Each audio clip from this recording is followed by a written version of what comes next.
என் குருநாதர்களுக்கும், என் நண்பர்களுக்கும், என் வாடிக்கையாளர்களுக்கும், ஜோதிடர்களுக்கும் அனைவருக்கும் வணக்கம்.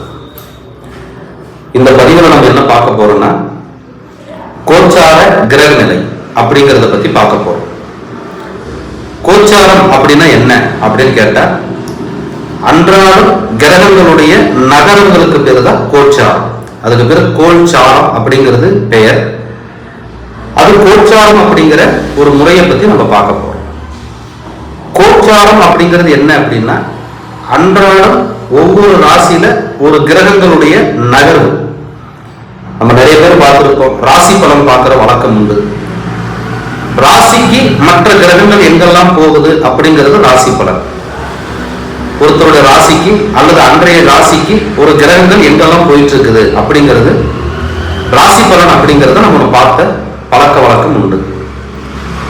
இந்த கோச்சாரம் அப்படிங்கிறது 9 கிரகங்களுடைய நகர்வையும் நம்ம பார்க்கணும். 9 கிரகங்களும் அன்றாடம் நகர்ந்துகிட்டே இருக்கு.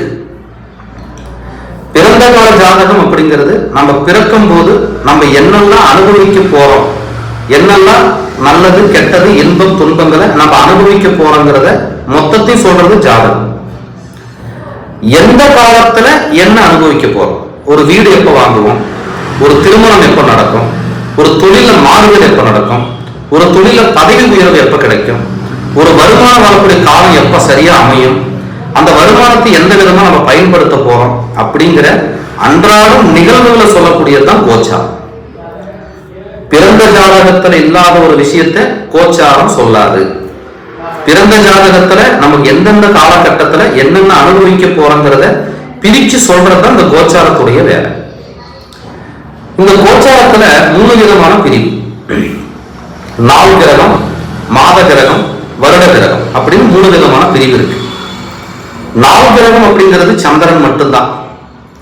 அவர் ஒவ்வொரு நாளைக்கும் ஒரு நகர்வுல நகர்ந்து 2.25 நாளைக்கு ஒரு ராசியை கடந்து போறார். மாத கிரகங்கள் அப்படிங்கிறது சூரியன், செவ்வாய், புதன், சுக்கிரன், இவங்க மாத கிரகங்கள். ஒவ்வொரு மாதத்துல ஒரு ராசியை கடந்து போவாங்க. வருட கிரகங்கள்ங்கிறது 4. ராகு, கேது, சனி, குரு, இப்படி 4 கிரகங்கள் வருட கிரகங்கள். இதுல நம்ம மாத கிரகத்துக்கு தர வேண்டிய முக்கியத்துவத்தை விட வருட கிரகங்களுக்கு தான் நம்ம அதிக முக்கியத்துவத்தை கொடுத்து பார்த்துட்டு இருக்கிறோம். நாள் கிரகமும் மாத கிரகமும் ஒரு வேலையை கண்டிப்பா செய்யும். ஆனா அது நாள் கணக்கிலையும் மாத கணக்கிலையும் நம்ம அந்த வழியை கடந்து போறதுனால நம்ம அதை பெருசா பயன்படுத்தாம வருட கணக்கில் இருக்கக்கூடிய பிரச்சனையோ சந்தோஷத்தையோ நம்ம ரொம்ப முக்கியத்துவம் கொடுத்து பார்க்கிறோம். அப்ப இந்த வருட கிரகங்களுடைய கோச்சாரத்தை ஜோதிடர்கள் அனைவரும் ரொம்ப முக்கியமா கண்டிப்பா பார்ப்பாங்க. இப்ப இந்த வருட கிரகங்கள் என்ன செய்யுது அப்படின்னா, அது 4 கிரகங்கள் இருக்கு. குரு, சனி, ராகு, கேது அப்படிங்கிறது 4 வருட கிரகங்கள் இருக்கு. இந்த குரு கோச்சாரத்துல ஒரு ராசியில கடந்து போறாரு அப்படின்னா, அந்த ராசியில எந்த கிரகம் பிறந்த ஜாதகத்துல இருக்கும். இப்போ உதாரணத்துக்கு இப்ப மிதுன ராசியில குரு இருக்காரு. உங்களோட பிறந்த ஜாதகத்துல மிதுன ராசியில எந்த கிரகம் இருக்கோ அந்த கிரகத்தினுடைய காரகத்துவத்தையும் அந்த கிரகத்தினுடைய பாவகத்தையும் கட்டாயம் அந்த குரு 200 மடங்கு நல்லது செய்ய போறார்.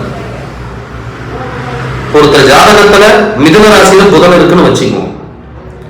அந்த மிதுனத்துல இருக்கிற புதன் மேல இப்ப கோச்சாரத்துல குரு இருக்காரு. அப்ப எப்படி இருக்கு, புதன்ங்கிறது தாய் மாமனுக்கான காரக கிரகம். இப்ப தாய் மாமன் வீட்டுல சுபகாரியங்கள் நடக்குது. கல்யாணம் இல்லாம இருந்தா கல்யாணம் பண்ணி வைக்கும், குழந்தை பிறப்பு இல்லாம இருந்தா குழந்தை பிறப்புகளை ஏற்படுத்தும். அப்ப புதன்ங்கிறது தாய் மாமன். அப்ப தாய் மாமன் உறவுக்கு சில சுபகாரியங்களை பண்ணி வைக்கும். புதன்கிறது இளைய சகோதரி. அப்ப இளைய சகோதரிங்கிற உறவுக்கு சுபகாரியங்களை பண்ணி வைக்கிறது. புதன்கிறது நம்ம டாக்குமெண்ட சொல்லலாம். ரொம்ப நாள் தீராத சில டாக்குமெண்ட் பிரச்சனைகள் இருந்தா அந்த டாக்குமெண்ட் இருக்கிற பிரச்சனைகள் இந்த 1 வருட காலத்துல கட்டாயம் தீர்த்து கொண்டு வந்துடலாம். அதாவது மிதுன ராசியில பிறப்புக ஜாதகத்துல புதன் இருந்து அந்த புதன் மேல இப்ப குரு இருக்காரு. அப்ப புதனுடைய காரகத்துவமும் உங்க லக்னத்துக்கு புதன் எந்தெந்த பாவத்துக்கு அதிபதியோ அந்த பாவத்தினுடைய வேலையும் சிறப்பா செய்ய போறது அந்த குருவோட வேலை. இதுல கோச்சாரம் மட்டுமே ஒரு வேலை செய்யுமானா இல்ல, கூட தசாபுத்தியும் இருந்தா இன்னும் சிறப்பு.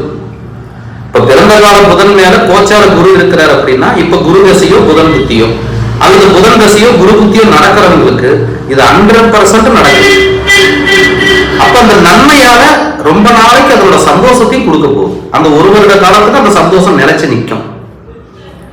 இப்போ ஒரு ஜாதகத்துல மிதுனத்துல சுக்கிரன் இருக்காருன்னு வச்சுக்குவோம். இப்ப கோச்சார குரு மிதுனத்துல தான் இருக்காரு. அப்ப இந்த குரு மிதுனத்தை விட்டு கடந்து போறதுக்குள்ள சுக்கிரனுடைய காரகத்துவமான ஆண்கள் ஜாதகமாக தான் திருமணம் ஆகாதவங்களுக்கு திருமணத்துக்கான ஏற்பாடுகளை செஞ்சு வைக்கும். ஒரு பெண் ஜாதகமாக இருந்தா அத்தை வழியோ அக்கா வழியோ சில சுபகாரியங்களை ஏற்படுத்துது. குருங்கிறது பெருப்பணம், சுக்கிரனுங்கிறது சிறுபணம். அப்ப இது ரெண்டு கோச்சாரத்துல ஒன்னா இணைஞ்சிருக்கிறாங்க. பிறந்த கால சுக்கிரனும் கோச்சார குருவும் ஒன்னா இணைஞ்ச காலத்துல உங்க லக்னத்துக்கு அந்த இடம் மறையாம 6, 8, 12 பாவமா இல்லாம ஒரு கேந்திர திரிகோண பாவகங்களா இருந்தா அந்த கோச்சார குரு அந்த சுக்கிரனுடைய காரகத்தையும் சுக்கிரனுடைய பாவகத்துவத்தையும் நல்ல லெவல்ல முன்னேற்றத்தை பண்ண போறாங்கன்னு அர்த்தம்.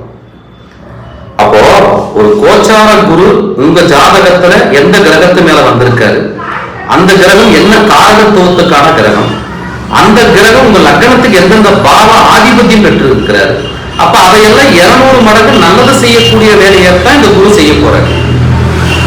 அப்போ ஒரு ஜாதகத்துல பிறந்த கால ஜாதகத்துல கோச்சார குருவை ரொம்ப முக்கியமா பாக்குறதுக்கான காரணம் அவர் எங்க போனாலும் ஒரு சுபத்தன்மையை செஞ்சுட்டு போறாரு. குரு உங்க லக்னத்துக்கு கெட்டவராகவே இருந்தாலும் பாவாதிபதியா அவர் கெட்டவரா இருந்தாலும் காரக ரீதியாக ஒரு நல்லவரான வேலையை கண்டிப்பா செய்யறாரு. இப்ப கோச்சார குரு மிதுன ராசியில போறாரு. உங்க ஜாதகத்துல மிதுனத்துல எந்த கிரகமும் இல்லை அப்படின்னா அந்த குரு பெரிய நன்மையை செய்யாது. ஒரு கிரகம் இல்லாத ராசிக்குள்ள கோச்சாரத்துல ஒரு கிரகம் அங்க போச்சுன்னா எந்த விதமான நன்மையும் அது செய்ய போறது. அப்போ ஒரு ஜாதகத்துல இப்ப கோச்சார சனி எடுத்துக்குவோம். மீன ராசியில இப்ப கோச்சார சனி இருக்காரு. யாருக்கெல்லாம் கோச்சார சனி இருக்கக்கூடிய மீன ராசியில சனிக்கு பகை கிரகங்கள் இருந்தா பாதிப்புகளை பெருசா செய்யுது. சனிக்கு நட்பு கிரகங்கள் இருந்தா அது நல்லதையும் செய்யாம கெட்டதையும் செய்யாம மீடியமான ஒரு பலனை செஞ்சுட்டு போயிடுது. அதாவது அது பிளஸும் இல்ல மைனஸும் இல்ல, தாமதப்படுத்துறதுக்கான வேலையை அதை செஞ்சுட்டு போகும். அப்ப சனி தாமதத்துக்கான கிரகம். ஒரு தாமதப்படுத்தக்கூடிய வேலையை தான் இப்ப மீனராசியில் இருக்கிற சனி செய்ய போறாரு. இப்ப யாருக்கெல்லாம் மீனராசியோ அந்த மீனராசியில் இருக்கிற சந்திரன் மேலதான் இப்ப சனி வந்திருக்கிறார். எல்லாரும் 7.5 சனி ஜென்ம சனி அப்படிங்கிற மாதிரியான சில மனக்குழப்பத்தை ஏற்படுத்திக்கிறீங்க. அது 7.5 சனி ஜென்ம சனி நம்ம பாக்குறதை விட பிறந்த கால சந்திரன் மேல சனி வரும்போது மன அழுத்தத்தை தரும், உடல் உபாதைகளை ஏற்படுத்தும், தன்னோட தாயாருக்கு மனசங்கடங்களை நிறைய ஏற்படுத்தும், வேற ரீதியான மாற்றங்களை கண்டிப்பா செய்யும். யாரெல்லாம் மீனராசியில பிறந்தவங்களோ அவங்களுக்கு எல்லாம் இப்ப கோச்சார சனி தன்னோட ஜென்மத்துல இருக்கிறதுனால, அதாவது தன் ஜென்ம சந்திரன் மேல சனி இருக்கிறதுனால வேலை மாறுதல், வேலையில ஒரு மாற்றம் சார்ந்த முடிவுகள் எடுக்கிறது, வேலை ரீதியான புது முயற்சிகள் எடுக்கிறதுக்கும் அது பயன்படுது. அப்ப சனி நல்லதையும் செய்யாம கெட்டதையும் செய்யாம போறதுக்கான ஒரு கால சூழ்நிலை உண்டு. சனிக்கு பகைகிரகங்களான செவ்வாய் மேலேயோ சூரியன் மேலேயோ சந்திரன் மேலேயோ கோச்சார சனி போகும்போது அதோட பகைத்தன்மையும் கண்டிப்பா செஞ்சுட்டு தான் போகும். இப்ப ராகு கேது அப்படின்னு ஒண்ணு இருக்கு. கும்பத்துல ராகு இருக்கிறாரு, சிம்மத்துல கேது இருக்கிறாரு. அப்ப கும்பத்துல இருக்கிற ராகு பிறந்த கால ஜாதகத்துல ஏதேனும் ஒரு கிரகம் இருக்குன்னு வச்சுக்குவோம். உதாரணத்துக்கு மாசி மாசம் பிறந்தவங்க எல்லாருக்குமே கும்பத்துல சூரியன் இருப்பார் பிறந்த ஜாதகத்துல. இப்ப இந்த கும்பத்துல இருக்கிற சூரியன் மேல கோச்சார ராகு வந்திருக்கிறாரு. 1.5 வருஷம் ராகு வீட்டுல இருப்பார் அப்படின்னா அந்த 1.5 வருட காலங்கள்ல தன் தந்தைங்கிற காரக உறவுக்கு தொந்தரவு செய்யாம அது போறதில்லை. ஒருவேளை ராகு தசை சூரிய புத்தியோ சூரிய தசை ராகு புத்தியோ இதுல நடைமுறையில் இருந்தா தந்தையை கடுமையா பாதிச்சுட்டு தான் போகும். அல்லது தந்தையோட நிர்வாகத்துல கை வைக்கும், அல்லது நீங்க ஒரு நிர்வாக பொறுப்பு இருக்கிறீங்க, ஒரு அரசு பதவி இருக்கிறீங்க, ஒரு அரசியல் இருக்கிறீங்கன்னா அதுல தேவையில்லாத நெருக்கடியும் பிரச்சனைகளையும் கண்டிப்பா அது கொடுத்துட்டு தான் போகும். அவ கும்பத்துல யாருக்கு என்ன கிரகம் இருக்குன்னு பார்க்கணும். அந்த கிரகத்தினுடைய காரகம் என்ன, அந்த கிரகத்தினுடைய பாவகம் என்ன, அந்த கிரகத்தினுடைய காரகம் பாவக ரீதியான பிரச்சனைகளை அந்த கோச்சார ராகு கும்பத்தில் இருந்து தொந்தரவு 1.5 வருஷத்துக்கு செய்ய போறாரு. ஒரு கோச்சாரத்துல ராகு வந்ததுனால அது ஒரு பாதிப்பு கண்டிப்பா செய்யும். அதுவே ராகு தசை ராகு புத்தியோ அல்லது உங்க பிறப்பு ஜாதகத்துல கும்பத்துல என்ன கிரகம் இருக்கோ அந்த கிரகத்தினுடைய தசையோ புத்தியோ நடந்தால் அந்த பாதிப்பினுடைய தாக்கம் கடுமையான மனவழியை தராம போறதுங்கிறது நிதர்சனமான உண்மை. இப்ப சிம்மத்துல கேது இருக்குது. யாருக்கெல்லாம் சிம்ம ராசியில் ஒரு கிரகம் இருக்குதோ அந்த கிரகத்தினுடைய காரகம் என்ன, அந்த கிரகத்தினுடைய பாவகம் என்ன, கிரகத்தினுடைய காரகத்துவத்தையும் அந்த கிரகத்தினுடைய பாவகத்தையும் உங்க லக்ன ரீதியா நம்ம அதை பார்க்கணும். வெறும் ராசி பலனை மட்டும் சொல்வதனால ராசி பலனும் நடக்கும், நடக்காம போறதில்லை. 110 பேருக்கு நடக்கும், 90 பேருக்கு நடக்காம போகும். அதனால ராசி பலனை பொய்ன்னு சொல்ல வரல, அதுவும் ஒரு வேலையை செய்யும். ஆனா வெறும் ராசி பலனை பார்க்கறத விட உங்க ஜாதகத்துல ஒவ்வொரு கிரகம் எந்த கிரகத்து மேல போயிட்டு இருக்குதுங்கிறது தெளிவா தெரிஞ்சுக்கிட்டு அதுக்கான பலனை பார்க்கும்போது அது 100% பலனை தரும். அப்ப சிம்ம ராசியில் உங்களுக்கு ஏதேனும் ஒரு கிரகம் இருக்குது அப்படின்னா அந்த கிரகம் ஒரு தொந்தரவை செய்யும். ஏன்னா பிறப்பு காலத்தில் இருக்கிற கிரகத்துல இப்ப கோச்சார கேது வந்திருக்கு. அப்ப கோச்சார கேது பிறந்த கால ஜாதகத்துல இருக்கக்கூடிய கிரகத்து மேல வரும்போது அந்த கிரகத்தினுடைய காரகத்தையும் பாதிப்பு செய்யும். உதாரணத்துக்கு ஒருத்தர் சிம்மத்துல செவ்வாய் இருக்குன்னு வச்சுக்குவோம். ஒரு பெண் ஜாதகமா இருந்தா இந்த கோச்சார கேது அந்த செவ்வாய் மேல இருக்கிறதுனால சிம்மத்துக்கு வந்திருக்கிறதுனால கல்யாணமான பெண்களை இருந்தா கணவன் மனைவிக்குள்ள தற்காலிகமான பிரிவினை கூட தருது. தசாபுத்தி இல்லாம இருந்தா அந்த பிரிவினை பெரிய பாதிப்பை தரதில்லை. ஒரு கொஞ்சம் குறிப்பிட்ட நாள் ஒரு கசப்பு இருக்கும், அதுக்கப்புறம் அது சரியா போயிடும். அந்த கோச்சாரம் கடந்து கேது கடகத்துக்கு போன பிறகு அந்த பிரிவினையில இருந்த கசப்பெல்லாம் சரியாய் மறுபடியும் கணவன் மனைவி ஒண்ணு சேர்றாங்க. அல்லது கணவருக்கு ஏதேனும் ஒரு கடன் பிரச்சனை, ஒரு கண்டம் வர்றது, சகோதர உறவுகள் பாதிக்கிறது, சகோதரன் தன்னை விட்டு பிரிஞ்சு போறது, அப்படி சில சம்பவங்கள் இந்த காலகட்டத்தில் செய்யும். அப்போ பிறந்த கால ஜாதகத்தில் இருக்கிற கிரகத்தை போல கோச்சார கிரகத்தையும் நம்ம ரொம்ப முக்கியமா கணக்கெடுத்து பார்க்கணும். அப்போ கோச்சார கிரகத்துல வருட கிரகங்கள் நாளையும் நம்ம ரொம்ப கவனமா பார்க்கணும். மாத கிரகங்களையும் பார்க்கணும், தின கிரகத்தையும் நம்ம பார்க்கணும்.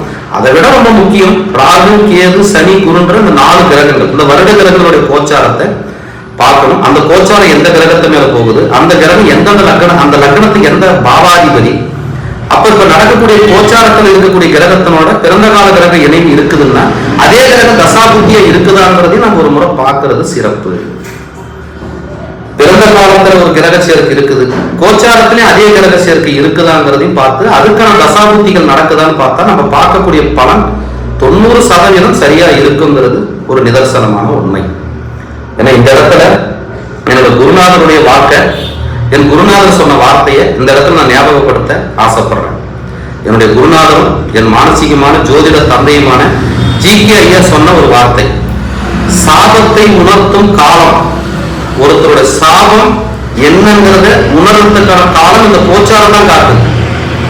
எனக்கு என்ன மாதிரியான சாபம் இருக்குது அப்படிங்கிறத உணரணும்னா இந்த கோச்சார கிரகங்கள் காட்டுது. அப்ப என்ன மாதிரியான சாபத்தை நம்ம வச்சிருக்கிறோம், அந்த சாபம் என்ன வேலை செய்யுதுங்கிறதையும் இந்த கோச்சாரம் தான் காட்டுதுங்கிறது என்னுடைய ஜோதிட தந்தையான ஜி.கே. ஐயாவுடைய வாக்கு. என்ன மாதிரியானது, பிறந்த கால ராகு கேது மேல கோச்சாரம் சுக்கிரன் பயணிக்கக்கூடிய காலமும், பிறந்த கால ராகு கேது மேல கோச்சார சுக்கிரன் பயணிக்கக்கூடிய காலமும், அல்லது பிறந்த கால சுக்கிரன் மேல கோச்சார ராகு கேது பயணிக்கக்கூடிய காலமும் தன்னுடைய சாபத்தை உணரக்கூடிய காலம் அப்படிங்கிறது ஐயாவுடைய வாக்கு. என்ன மாதிரியான சாபத்தை உணர்த்தது அப்படின்னா, அன்பை தராத தாய், அறிவை தராத தந்தை, மேன்மைப்படுத்தாத குருநாதர், ஒருவரை மேன்மைப்படுத்தாத குருநாதர், பிரச்சனைகளை தீர்க்காத தெய்வம், உண்ண முடியாத உணவு, தானம் தீர்க்காத நீர், பாவம் தீர்க்காத தீர்த்தம், பங்கெடுக்காத மனைவி, சேமிக்க தெரியாத பெண், துணைக்கு இல்லாத நண்பன், சந்தோஷம் தராத காதலி, பிரச்சனைக்கு உதவாத பிள்ளை, விட்டு கொடுக்காத நட்பு, தெய்வத்தை தேடாத மனம். இவைகள் எல்லாமே சாபம் அப்படிங்கிறத நம்ம ஐயாவுடைய வாக்கு. அப்போ ஒரு தந்தை நல்லா நம்மளை பார்த்துக்க வேண்டிய ஒரு தந்தை, அந்த தந்தையால் நம்ம எந்த அறிவும் வளர்த்துக்கிறதுனால அது ஒரு சாபமே. நம்மளை பெத்தெடுத்து ஆளாக்கி வளர்க்கக்கூடிய ஒரு தாய் நம்ம மேல ஒரு அன்பை காட்டாலும் அது ஒரு சாபமே. நமக்கு அறிவை கொடுத்து நம்மளை மேன்மைப்படுத்த வேண்டிய குருநாதர் கிட்ட நம்ம சரியா அணுக முடியாம போறதும் ஒரு சாபமே. நம்ம பிரச்சனைக்கு உதவாத பிள்ளையும் ஒரு சாபமே. நம்ம பிரச்சனையில பங்கெடுக்காத மனைவியும் ஒரு சாபமே. உண்ண உணவு இருந்து சரியான நேரத்துக்கு உணவை எடுக்க முடியலனாலும் ஒரு சாபமே. அப்படி நிறைய இருக்குது. அப்போ இந்த கோச்சாரம் அப்படிங்கிறது ஒருத்தருடைய சாபத்தையும் உணர்த்தக்கூடிய காலம். அப்ப இதெல்லாம் நம்ம ஒரு ஜாதகத்துல கண்டறிய முடியுமானா கண்டிப்பா கண்டறிய முடியும். அப்ப கோச்சாரத்தை நம்ம எந்த அளவுக்கு தெளிவா கவனமா பாக்குறோமோ அந்த அளவுக்கு ஒருத்தருடைய பிரச்சனையை நம்மளால தெளிவா கண்டறிந்து அதுக்கான தீர்வையும் சொல்ல முடியுங்கிறது ஜோதிடத்தினுடைய ஒரு சூட்சமம் அப்படிங்கிறது இருக்கு. வருகின்ற 14/8/2025 இருந்து 29/8/2025 வரை நான் மலேசியாவில் இருக்கிறதுனால மலேசியாவில் வாழும் என் நண்பர்கள், என் வாடிக்கையாளர்கள் அனைவருக்கும் என்னிடம் ஜாதகம் பார்க்க விருப்பப்பட்ட நண்பர்கள் என்னுடைய மலேசியா நண்பருக்கோ அல்லது இந்தியா நண்பருக்கோ முன்பதிவு செய்து ஜாதகம் பார்க்கவோ, அஷ்டமங்கல பிரசன்னமோ, சோழி பிரசன்னமோ, தாம்பூல பிரசன்னமோ பார்க்க விருப்பம் உள்ளவர்கள் முன்பதிவு செய்து வைத்துக் கொள்ளலாம். வருகின்ற 16/8/2025 29/8/2025 வரை நான் மலேசியாவில் இருக்கிறதுனால என்னுடைய மலேசியா நம்பர்ல வாட்ஸ்அப் இருக்கு. அந்த நம்பருக்கு வாட்ஸ்அப் அனுப்பி கூட உங்க பதிவு பண்ணலாம். நீங்க எங்க இருந்து பேசுறீங்க, உங்களோட பிறந்த தேதி, மாத, வருடம், நீங்க எந்த ஊர்ல பிறந்தீங்கன்றதையும் பதிவு பண்ணலாம்.